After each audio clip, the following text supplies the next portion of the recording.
Right. Oh, that was someone's sibling.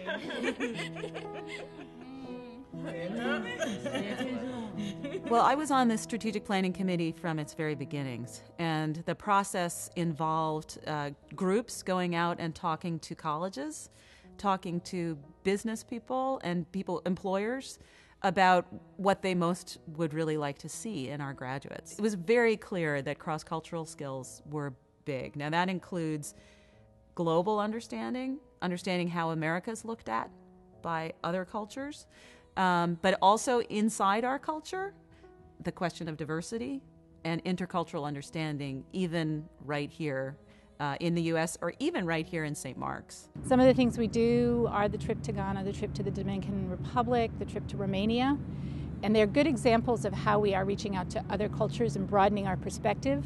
How they will change is there will be a curriculum built around them. So the kids will take a seminar and learn about the countries they're going to visit and the issues and the social justice problems and language and culture to get a good background for the trip. I've always been really interested in community service. Like, I've gone to trips before and I've always loved it, so it was sort of the best of both worlds. I got to, go to someplace I've always wanted to go and do something I love to do. So that was it seemed perfect for me, and it was like the best thing I've ever done. So I do think that sometimes schools kind of what I call throw kids across the ocean. And I think there's a lot that you can learn from being thrown across the ocean. But I think there's more you can learn when that experience is embedded in a more curriculum-focused experience, when you really do bracket it quite intentionally with learning about the other culture. We want the students to be able to think holistically, to maybe get rid of some of those colonialistic paradigms that they are stuck with and stop looking at poor people, poor in quotation marks, people in other cultures, and understand the cultural relativism aspect of how what's working in another culture is not necessarily wrong or bad. And I think that will help them as they get older be more proficient in helping to solve world problems, if they can see the problems where they are, not where they think they are.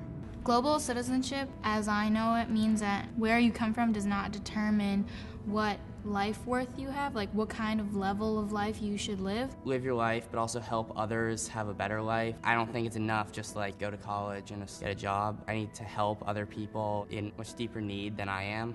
I think that St. Mark's definitely provides the opportunity for people to want to attain the readiness for lives of leadership. I'm actually not a U.S. citizen. I'm from China, and I always ask myself why I'm going to Africa to do this service trip, because there are still much poverty in China also.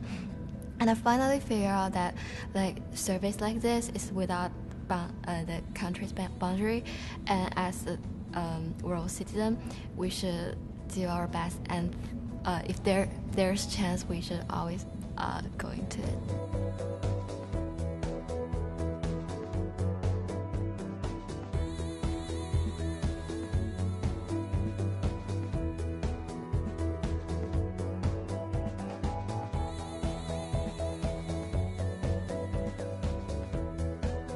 The idea that the kind of work that we're going to do with the Global Citizenship Initiative can be part of every department.